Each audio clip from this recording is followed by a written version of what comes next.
Format या proforma है, ठीक है। ये खाली आप प्रोफार्मा भी आप सही से कर दोगे तो मार्क्स आते हैं प्रोफार्मा के, मालूम है।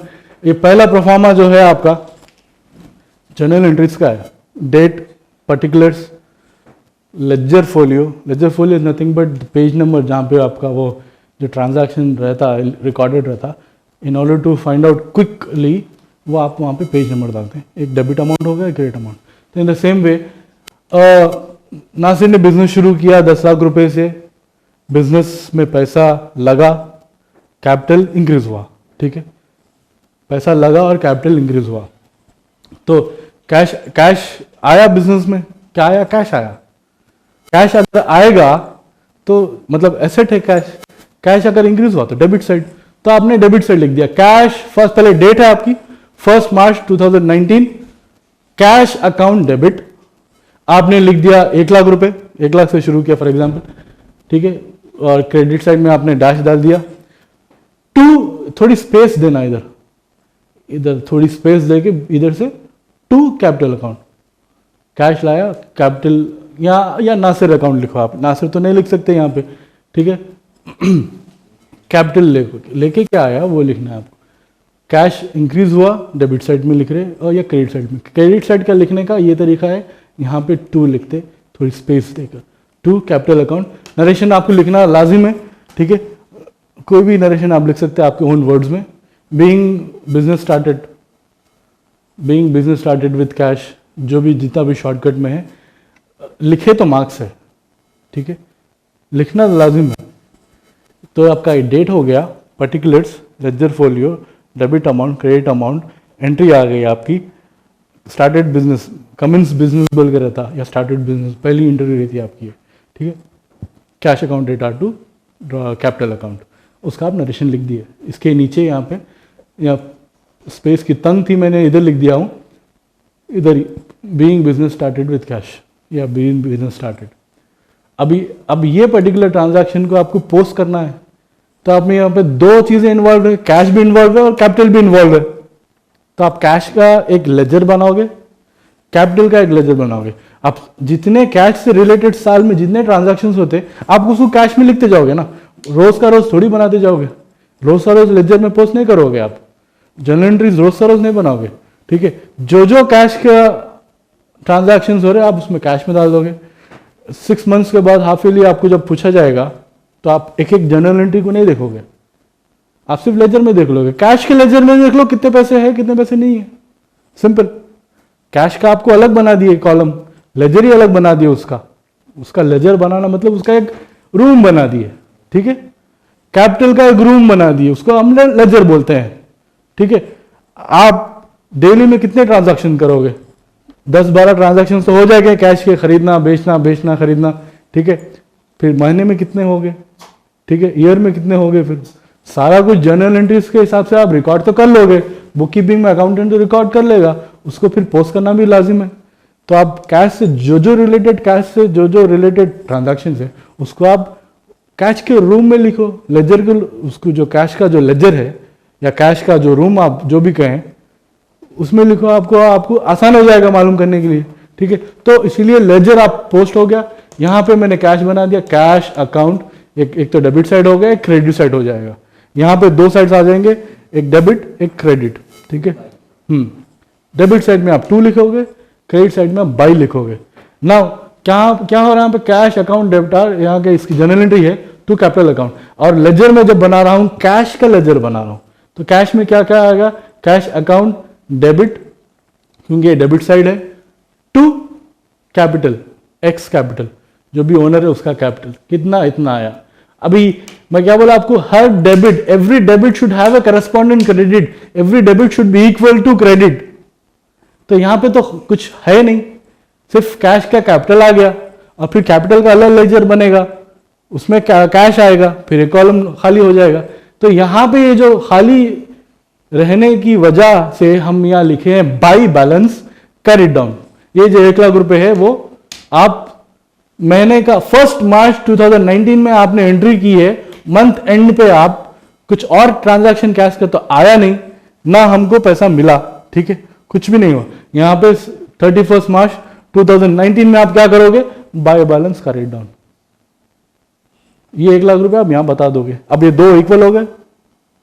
अब ये 1 लाख रुपए फिर मार्च अप्रैल में 1 अप्रैल में ट्रांसफर हो जाएंगे, 1 लाख रुपए आ गए।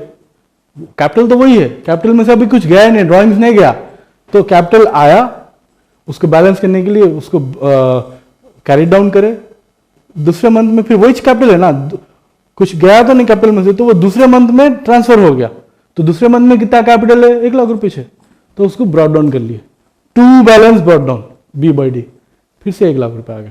इसी तरह चलते रहेंगे। अगर मार्च के अप्रैल के एंड में या mid of the April owner ने कुछ पैसा लिया, ड्राइंग्स आ गया, तो बाई ड्राइंग्स आ जाएगा। 20,000 रुपये लिया तो वो इधर 20 आ जाएगा, इधर तो 1 लाख ही रहेंगे, बट बैलेंस 20 में से अगर 1 लाख में से जब 20 ड्राइंग्स में चलेगा तो आपको 80 बताना होगा, तो 80,000 टू बैलेंस कैरी डाउन हो जाएगा। अभी आपका मौजूदा बैलेंस क्या है 80,000, क्योंकि 20,000 तो यूज हो गया ड्राइंग्स में। अब आपका जो अप्रैल में या मई में जब आप जाते हैं तो बैलेंस कितना है आपका, जो कैपिटल है कंपनी का वो कितना है 80,000, था 1 लाख अभी 80,000 हो गया, सिंपल। अभी कैश का तो हम लेजर बना लिए, इसी तरह सेम वे कैपिटल का भी बनाते हैं।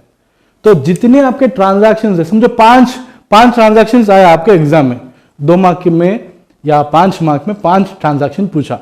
फर्स्ट आपको पूछा गया कि x started business with capital, x purchase machinery, purchase furniture, sold buildings, ठीक है, और सोल्ड फर्नीचर, ये 5 एंट्रीज बन गए। तो यहां पे क्या क्या बना, फर्नीचर, ठीक है, machinery, buildings, cash and capital. तो 5 लेजर्स भी बनाना है, 5 जनरलिटीज हो गए, फिर 5 अलग अलग जनरलिटीज भी बनाना है। कैश की भी बनाना है अलग रूम, मशीनरी का भी अलग रूम बनाना है, उसको भी बैलेंस टैली करना है, फर्नीचर भी आएगा बीच में। जो जो ट्रांजैक्शन में आएगा, whatever the transaction, whatever the names are coming, that ledger has to be prepared, ठीक है। अब जब आप मशीनरी का देखोगे पूरे साल में कि कितने मशीनरी देखेंगे, तो आप जनरलिटीज में थोड़ी देखेंगे कितने बार लेते गए, फर्स्ट को ये लिए थे, फिर अप्रैल में लिए थे, जून में लिए थे, दिसंबर में लिए थे, सारा कुछ जनरलिटीज में नहीं देखोगे। मशीनरी के रूम में जाओगे आप, उसको क्या बोलते हैं हम, लेजर, मशीनरी का लेजर। साल का जो मशीनरी का लेजर है, आप बस अपना अकाउंटेंट मारता मशीनरी लेजर, उसमें पता चल जाएगा सारा कुछ डिटेल, उसमें जनरलिटी से पोस्ट हो चुका है, लेजर से मालूम पड़ गया आपको, राइट। इसलिए लेजर बनाना जरूरी है, और लेजर में आपको 2 साइड्स कंपलसरी इक्वल टैली होना है, which is debit and credit. Further मैं आपको आगे समझाते जाऊंगा कैसा रिकॉर्ड करना है, कैसा उसको प्रैक्टिस वाइज इलस्ट्रेशन प्रॉब्लम से हर चीज, हर transactions, the more you practice, the more you write, the more automatically आपकी कॉन्शियस माइंड में वो फिक्स हो जाता है, आपको जनरलिटीज इस तरह आ जाते। It is that easy. Dealer वाला कॉन्सेप्ट भी, मॉडर्न मेथड भी आपको इजी हो जाएगा कि क्या इंक्रीज हो रहा है तो कहां पर रिकॉर्ड करना है, अगर वो चीज डिक्रीज हो रही है तो कहां पर रिकॉर्ड करना है, क्या डिक्रीज हो रही तो कहां रिकॉर्ड करना है। लाइबिलिटीज अगर डिक्रीज हो रही तो क्रेडिट साइड लिखना है, लाइबिलिटीज अगर बढ़ रही तो उसको डेबिट साइड लिखना है, एसेट्स अगर इंक्रीज हो रही तो उसको डेबिट साइड लिखना है, एसेट्स अगर डिक्रीज हो रही तो क्रेडिट साइड लिखना है। ये रूल कॉन्सेप्ट में बैठ गया, दिमाग में बैठ गया, प्रैक्टिस करते गए आप ये लिखो, 5 मार्क्स ऑन डॉट आ जाते। मैथमेटिक्स के जैसा सेम, आप 5 जनरल एंट्रीज पास कर दिए, उसके लेजर्स बना दिए जितने भी उसमें थे, यू विल गेट 5 और 5, आसान है। इसी तरह सब्सिडरी बुक्स था आपके पोर्शन में, विच इज नॉट देयर, तो सॉरी कोविड की वजह से वो रिमूव कर दिया गया सब्सिडरी बुक्स। वो कुछ भी नहीं था, परचेज बुक था, अलग परचेज की बुक बन जाती थी, सेल में करता तो सेल की बुक बना लेता था। इसी तरह मैं परचेज जो मैं सेल किया था वो मुझे वापस आ गया, तो मैं एक सेल्स रिटर्न बुक बना लेता था। जो मैंने परचेज किया था वो परचेज रिटर्न हो गई, तो मैं परचेज रिटर्न की बुक, तो 4 अलग अलग अलहदा बुक्स बन जाते थे। Those were called as subsidiary books, just for your information, but those questions will be not asked for this 2021 in your examinations, that is out of syllabus now. So now cash book, cash book में भी 2 sides है, एक inflow है, एक outflow है, यानी debit एक side है, क्रेडिट साइड है। हर जगह डेबिट क्रेडिट आपको यही सुनते जाना है, और अकाउंटिंग तो यही रहेंगी। डिग्री में जाओगे भी तो अकाउंटिंग ही है, आप सीए करोगे तो अकाउंटिंग ही है, सिर्फ उसमें मेथड अलग अलग है। आप जब ग्रेजुएशन में जाएंगे तो टैक्स अकाउंटिंग करोगे, मैनेजमेंट की अकाउंटिंग करोगे, कॉर्पोरेट की अकाउंटिंग करोगे। अकाउंटिंग तो वही है। गाड़ी आप जब सीख गए तो आप कोई भी गाड़ी चला सकते हैं, राइट? वो ऑटोमेटिक भी हो सकती, मैनुअल भी हो सकती। Once you learn the basic concept you can do anything. तो this is the fundamental ABCD है ये अकाउंट्स का। The clearly you understand this, the clear your concepts will be in further graduation तक, right?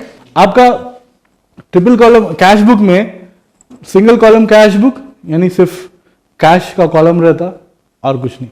Double column में cash भी रहता, bank भी रहता, क्योंकि बैंक से भी यानी कार्ड से भी आप कुछ चीज खरीदते तो मतलब बैंक से रिलेटेड है तो बैंक में लिख लेते, जेब से पैसा गया तो कैश में लिख लेते, वो 2 कॉलम कैश बुक हो गया, सिंपल। अब यहां पोर्शन में आपकी ट्रिपल कॉलम कैश बुक पूछा जाएगा।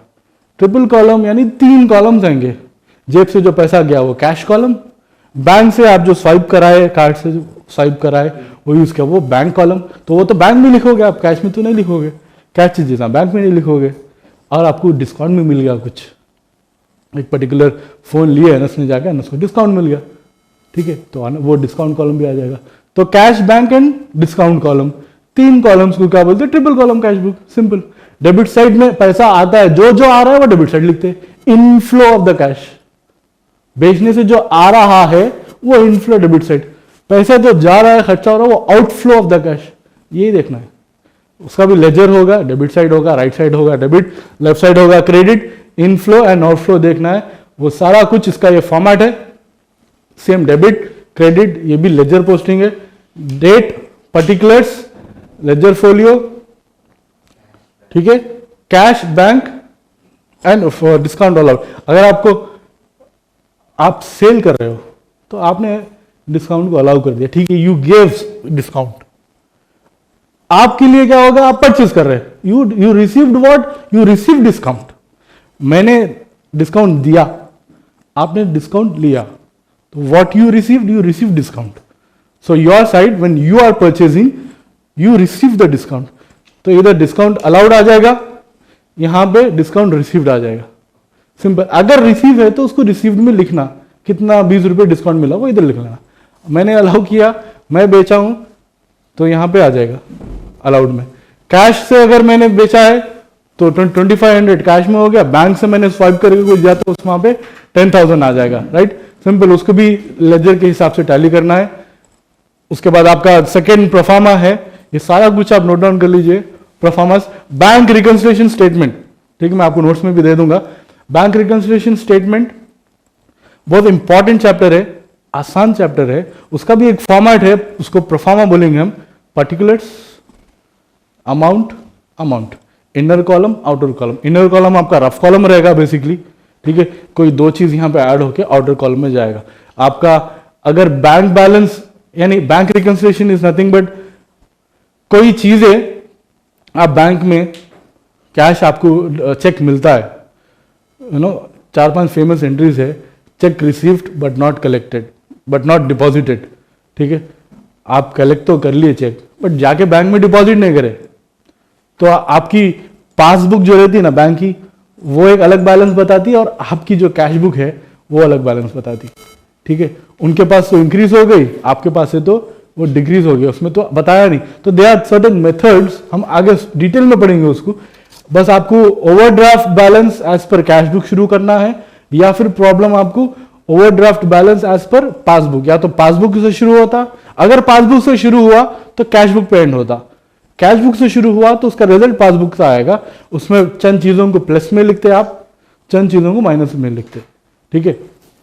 उसी तरह वो बैंक रिकंसिलिएशन, बैंक्स को रिकंसाइल करना, बैंक के जो स्टेटमेंट्स है उसको रिकंसाइल करना, उसको करेक्ट करना।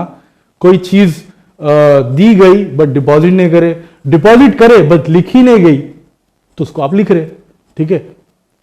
डिपॉजिट कर दिया आप चेक, कैश डिपॉजिट हो गया या चेक डिपॉजिट होगा but you have not recorded it, तो यू रिकॉर्ड इट। रिकॉर्ड करने के लिए फिर आप ऐड करेंगे उसको, तो ऐड के कॉलम में डाल देंगे। तो आपको 5 अगर ट्रांजैक्शंस है, 3 ट्रांजैक्शंस प्लस में जाते, 2 ट्रांजैक्शंस माइनस में जाते और बैलेंस शीट वो उसका जो लेजर है वो टैली हो जाता। बैंक रिकंसिलिएशन स्टेटमेंट का ये ब्रीफ है, ठीक है। उसके बाद ट्रायल बैलेंस आप कर रहे, ट्रायल बैलेंस में आपको जैसा मैं बोला ना, जो भी आपका डीलर का कॉन्सेप्ट है ना, डीलर का कॉन्सेप्ट में आपको याद रखना है, D for drawings, E for expenses, A for assets, then the right hand side LER, ठीक है, L for liabilities, E for equity, R for reserves. So those things you have to remember here again for trial balance, and every debit should be equal to credit, every debit has a corresponding credit. तो यहाँ पे भी आपको capital किस column में लिखना है, capital आपके पास है तो कैपिटल है क्या, वो एसेट है, अगर आपके पास आया है तो उसको किस कॉलम में लिखना है, रिसिप्ट्स अगर बैंक रिसिप्ट्स है तो उसको किस कॉलम में लिखना है, ये ट्रायल बैलेंस में आपको बताऊंगा, उसका ये फॉर्मेट है। ये सारा कुछ जो परफॉर्मेंस है ना, ये जो पैटर्न्स है जर्नल एंट्रीज के, लेजर्स के, और अपना ट्रिपल कॉलम कैश बुक के, हमारा ये बैंक रिकंसिलिएशन स्टेटमेंट के, ये आपको याद रहना जरूरी है। परफॉर्मा जितना आप प्रैक्टिस करोगे, ये परफॉर्मा बहुत इंपॉर्टेंट है। आपको अगर 5 ट्रांजैक्शन दे देंगे triple column cash book, 3 column cash book में, XYZ first transaction, second transaction, आप वो 5 में से अगर 4 ट्रांजैक्शन भी आप करें, एक ट्रांजैक्शन आपको समझ ही नहीं आया है क्या, आप उसको रिकॉर्ड भी, मतलब आपके आंसर शीट में आपने नहीं लिखा, आपको शायद पता नहीं होगा, आपने लिखा नहीं, फिर भी आपको पूरे मार्क्स मिलेंगे। मतलब जहां तक आपने किया है वहां तक आपको मार्क्स मिलेंगे, परफॉर्मा के मार्क्स मिलेंगे। 4 एंट्रीज जो थे ऊपर के आपने वो अदा किए, उसको जहां लिखना था, कैश था तो आप कैश में लिखे हैं, बैंक था तो बैंक पे लिखे, अगर उसके अगर कॉन्ट्रा एंट्री थी तो आप उसको बैंक में भी लिखे, कैश में भी लिखे, जो भी उसका मेथड था वो आप फॉलो करके 4 ट्रांजैक्शंस करे। क्वेश्चंस तो 5 ट्रांजैक्शंस के आए थे, बट आपने 4 अटेम्प्ट किया, उसके भी आपको अगर 10 मार्क का है तो 8 मार्क आपको लैविशली मिल जाएगा। ये आपको याद रखना है। लेजर्स हो या जर्नल एंट्रीज हो, बेसिकली जर्नल एंट्रीज में आपको हेल्प होती है लेजर पोस्टिंग में। जैसा जैसा आप समझ के लेजर्स और जर्नल एंट्रीज बनाते जाओगे ना, आपको फिर फ्यूचर में जर्नल एंट्रीज बनाने की जरूरत नहीं पड़ती। लेटेस्ट स्टेजेस में आपको खाली लेजर से शुरू होता है। चंद आपको questions, pass the necessary journal entries and post them into ledger to prepare final accounts, इस तरह पूछा जाएगा। तो आपका जो 15 मार्क का 20 मार्क का जो लॉन्ग वाला फाइनल अकाउंट्स है, जो आपका इंटरमीडिएट फर्स्ट ईयर CEC में अकाउंटेंसी में जो लॉन्ग आंसर है, जो प्रैक्टिकल आपको करना है, वो एक ओनर का करना है। आपको फिर सेकेंड ईयर में पार्टनरशिप भी रहता है, 2 ओनर्स का भी बनाना रहता। अभी तो फर्स्ट ईयर में आपको सोल ट्रेडिंग कंसर्न यानी सिंगल सेलर, एक बिजनेसमैन का फाइनल अकाउंट बनाना है आपको। तो आपको 10 ट्रांजैक्शन दिए जाएंगे, 4-5 उसमें एडजस्टमेंट्स रहेंगे, जो फाइनेंशियल ईयर था उसमें कुछ रिकॉर्ड नहीं हुआ, जो end of the year record होना था, आपको उसको एडजस्टमेंट दिए जाएंगे, वो एडजस्टमेंट्स आपको करना रहता। तो आपको फाइनल अकाउंट जैसा आप बनाते, उसके जर्नल एंट्रीज आपको पास करने की जरूरत नहीं थी। बात वक्त आपको ट्रांजैक्शन दिए जाते, आप सीधा उसको लेजर्स पोस्टिंग करते। आपका कैश हो गया तो आपको कैश दिखा तो आपको कैश का लेजर बना दिए, उसका फर्नीचर दिखा, फर्नीचर का लेजर, बिल्डिंग्स दिखा, बिल्डिंग्स का लेजर, ठीक है। सेल्स हो गया, परचेज रिटर्न हो गया, परचेज हो गया, सारे लेजर बन गए। वो लेजर आप ट्रेडिंग अकाउंट में शिफ्ट करते।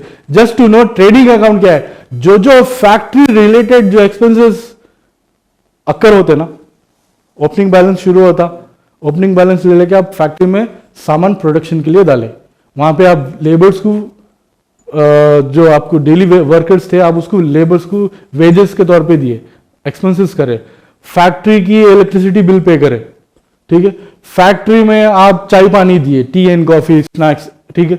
तो फैक्ट्री से रिलेटेड जो चीजें हैं, परचेस किए कुछ चीज, रॉ मटेरियल बन रहा ना, आपका कोई पेन बन रहा है, आपका कोई फोन बन रहा, तो फैक्ट्री में बन रहा। तो जो भी रॉ मटेरियल्स है, जो लेबर्स है, जो फैक्ट्री से रिलेटेड है, वो ट्रेडिंग अकाउंट में जाएगा। अब ट्रेडिंग अकाउंट से जितना आपका खर्चा था, जितना आपको वहां से ओपनिंग बैलेंस से, जब आप ओपनिंग बैलेंस जो शुरू करे हैं उसके साथ जो आपका खर्चा गया, जो बचेगा वो ग्रॉस प्रॉफिट आ जाएगा। वो ग्रॉस प्रॉफिट लेके आप profit and loss account statement में आओगे, ठीक है। प्रॉफिट एंड लॉस अकाउंट में आपके वो सारे कुछ इनडायरेक्ट एक्सपेंसेस, जिस तरह मैं आपको बताया ना, सैलरीज हो गए, ठीक है, रेंट हो गया, ये सारे इनवर्ट चार्जेस, कैरेज चार्जेस, आपका जो ग्रॉस प्रॉफिट आया वो भी रिकॉर्ड हो जाएगा। अब फाइनल प्रॉफिट जब मालूम होगा प्रॉफिट एंड लॉस अकाउंट से, नेट प्रॉफिट आपको आएगा। आपके जितने रेवेन्यूज एंड इनकम से, ठीक है, वो आपके एक्सपेंसेस उससे कम होना चाहिए। रेवेन्यू ज्यादा है, इनकम एक्सपेंसेस आपके कम हुए, तो आपको नेट प्रॉफिट आएगा, ठीक है।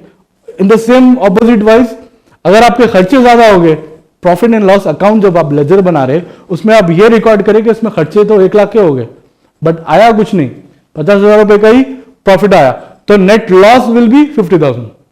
तो उसको किधर रिकॉर्ड करना है, फिर आप बैलेंस शीट बनाओगे कि फाइनेंशियल, ये सारे कुछ तो अकाउंट्स थे। बैलेंस शीट क्या होगा, एक स्टेटमेंट है जो आपको पोजीशन ऑफ द कंपनी बता देता है कि कंपनी अच्छी चल रही है या नहीं चल रही है। उसके सर्टेन रूल्स है, उसका एक एसेट कॉलम है, उसके लायबिलिटीज कॉलम है, सारे कुछ ये जो लेजर्स आप बनाए ना उसके सारे रिजल्ट्स बैलेंस शीट में पोस्ट होते और balance sheet asset and liability equal होती। आपके कितने एसेट्स थे, कितने आपको पे करने हैं, वो सारा कुछ मैच होता and then your final accounts will be done. आपका इतना ही ये प्रैक्टिकल पार्ट है। इन डिटेल में हम हर कॉन्सेप्ट को पढ़ेंगे, बट आपको जिस तरह से हमें समझाया कि अकाउंटिंग है क्या, क्यों अकाउंट्स कर रहे, क्लासिफाई, रिकॉर्डिंग, समराइजिंग कर रहे बुक्स ऑफ अकाउंट में, इसलिए कर रहे ताकि आप एंड यूजर्स को, जो भी रिक्वायर्ड यूजर्स है उसको आप इंफॉर्मेशन दे सके। लोन होना है तो आप अप्लाई कर सके, एक सिस्टमैटिक मैनर में फाइनेंशियल एंड मॉनिटरी ट्रांजैक्शंस आप रिकॉर्ड कर सके, ठीक है। इस वजह से हम अकाउंटिंग करें। और अकाउंटिंग में रूल्स क्या है, डीलर वाला रूल क्या है मॉडर्न अप्रोच के हिसाब से, और आपको किस तरह उसको रिकॉर्ड करना है, जर्नल एंट्रीज किस तरह बनाना है, उसको फिर लेजर में पोस्ट करना है, लेजर्स के रिजल्ट्स को आप फाइनल अकाउंट्स में पोस्ट करोगे। उसमें ट्रिपल कॉलम कैश बुक आ गया आपको। अगर आप जो भी ट्रांजैक्शन यूज कर रहे हो उसमें अगर डिस्काउंट भी मेंशन्ड है और आप सर्टेन चीजें बैंक से रिलेटेड कर रहे हैं, आपके बैंक के कॉलम से रिलेटेड कर रहे हैं, सर्टेन चीजें आपके कैश में से डील कर रहे हैं, तो उसको कहाँ पे रिकॉर्ड करें। कोई भी चीज को सिस्टमैटिक वे में डालना, जो जो रूम में बिलोंग करता है उसको वही सेक्शन में डालना, then your accounting will be clear, everything will be easy. It's the best scoring subject. आपको ये कॉन्सेप्ट समझने आगे चल के till you do your CA and all, हर चीज आपको काम में आने वाली, because that is the fundamentals, basic concept से सारा कुछ आपको in details other further classes में, आपको ट्यूशन में हो जैसा भी हो, आपको बड़ा एक्सप्लेन किया जाएगा।